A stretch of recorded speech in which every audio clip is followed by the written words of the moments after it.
away from her jacket. The photos are taken separately, and why that's important is multiple photos were taken of Summer Wells that day and a video. Why they were taking photos of Summer and then felt the need to take also a video on the way back home is beyond me. It's not just because her hands were up like Dawn would sleep. I don't buy that in the slightest. But the biggest thing is knowing that those photos are separate than the video. They're not screen grabs from the video. Honestly, I think Candace done something to her. Because Candace was jealous of that little baby. Was getting Dawning's attention. Oh, okay. So it's a pull between dad or the child. See, in a little dark, is that right? Is that what you're saying? And a little dark secret that no one knows. Candace's mom told me this one. When they found out that they were pregnant with Summer, Candace's mom was supposed to adopt Summer. Because she was a girl. Because she was a girl. Oh, interesting. They wanted boys. She wanted boys. But Donnie wanted a girl. Yeah. And he got his girl. Yeah. Call DCS. Call DCS. DCS has been called so many times on this woman, it's not even funny. So what the Facebook people don't realize, there has been people try to step in. No. She avoids them. Sure, like sure. the plague. Okay, okay. She would see them pull in her driveway, she would lock the door and not let them in. So they're... I mean, what are we supposed to do? They would make appointments with them. Right, I get it. To come back and do their house check and, you know, the pee test, and they would avoid them. So I have a question for you. That day, walk me through what you remember. I remember her showing up that morning. And what time was that? About 10, between 10 and 10:30. All right. She asked if Hunter could go fishing with her in Summer because her mother was in the emergency room because of her knee. Okay. Because I guess a couple weeks back, I took her a trip to Gatlinburg and the boys were kicking the grandmother in the knee. Oh my. She didn't have the boys with them that day. She didn't have any of the boys. So it was just Summer and Candace. And Grandma. Yep. Was Grandma in the truck as well? Or in the vehicle? Not when they first picked Hunter up, no. Okay. So she comes over. She was at the hospital. Okay, so she comes over. What vehicle is she driving? She was driving her mom's Silverado. Okay, that's what I remember you saying. That's why I said truck.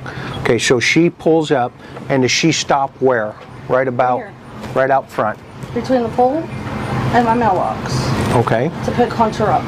All right. She came in, she goes, "Can Hunter go fishing with me for a little while?" I said, "Sure." Did she text you before? No, she just showed up. Yep. How did that strike you? She was always trying to show up and talk to me. She was the first, when me and her stopped talking, she was stopping by my mom's, talking to the kids, talking to my mom, unexpectedly, you know. And, you know, I didn't think anything of it at that time. I'm like, okay, yeah, Hunter can go fishing. He loves Summer to death. That's like his little sister. They're buds. Yep. She's like a daughter to me. And, I didn't hear from him for a while. She dropped Hunter off between 2 and 2:30, right where your truck is. Okay. But her front end was facing the telephone pole. So she's going this direction? Yes. Okay. When she dropped Hunter off, it was her mom, Hunter, and Summer. And Summer was leaning against 2 gallons of milk. Okay. I said, "Oh, look at her." You know, I asked her how Summer was, and she was sleeping. What side of the back seat was she at? Do you remember? Hunter was on the driver's side, and Summer was right there next, right there in the middle. Okay, so it made sense if she's pulling this way that Hunter's going to get out on this side. Okay, it makes sense. Okay. And so she's on the other side, or in the middle? She's in the middle. Okay. Like against the milk. Gallons of milk. Yep, against the 2 gallons of milk. Okay. And I said, "Oh, look at her." I said, "Isn't she hot?" Like, so I wish I could wake her up and, you know, give her a hug. No, you can't. And the windows. And the windows were up. What did Hunter say? Because he was sitting next to her. Hunter said she was alive. Okay. Put on by the Wells family, private investigators had eyes on the ground and in the air today in the Beach Creek community almost a year later searching for Summer Wells. And today we hear from them for the first time. We have continually droned, drug ponds, foot searched since we started working. I would say that we've droned maybe 1,000 acres, 1,200 acres. Almost a year after Summer Wells was reported missing, people continue to search the area for any signs of the little girl. We had permission to search about 200 acres, area that had not, according to the property owner, had not been searched well in the past or at all. Saturday, 8 people, including a drone operator and the Wells private investigator, searched a property on the backside of Ben Hill Road. There were rumors of footprints and things that were found in the woods when Summer went missing. And, you know, if you sort of look at that evidence and you look at the surrounding properties, and the direction those footprints were headed, sort of gives you an idea of where to go look. Chris Storms with First to Deploy has been assisting CNC investigations in their searches. We also use a Mavic 2 Pro that allows us to shoot in 20 megapixel, and we use that to run through a program called Locate. Locate can detect a color of a shirt from 200 feet in the air, even if it's the size of a quarter. The drones are not only used to map out the search area, but one even has an infrared camera that can detect non-recorded burials up to 4 years old. When you put someone in the ground, basically as they decompose, and it kind of kills everything around it, but as everything grows back over time, it flourishes. It kind of creates a super fertile soil.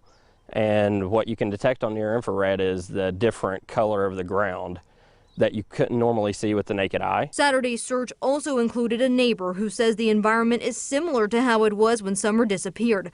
Josh and Sarah, this was Don's first on-camera interview since going to LA and coming back home, and since those charges on him have mounted. Now, he told me, though, that he knows he's no media darling. I have lost control. I've done stupid things, and for that I apologize. Confessions of a father who says he has struggled emotionally since the disappearance of his daughter. And that's not all. You know, we've had problems with threats and violence and all kind of things like that, and it's been dangerous. It's clear how many think of him. It's been dangerous not only for us, but for everybody that we're involved with. Summer's older brothers were taken by Child Protective Services back in July. A deeper strain now on their parents' marriage. Me and her have had a lot of problems. Hi, my name is Dee, and you're watching Shit Left on the Plate. Any parents that keep a child for the reasons that they kept Summer need to have problems. There's going to be a lot more problems in their future. They're the problem. No child should be kept in a home for the reasons that Summer was kept in that home. I don't care who you are or where you live. That is not the American way. Thank you for watching. Please like, subscribe, and share. And have a wonderful day. Thank you.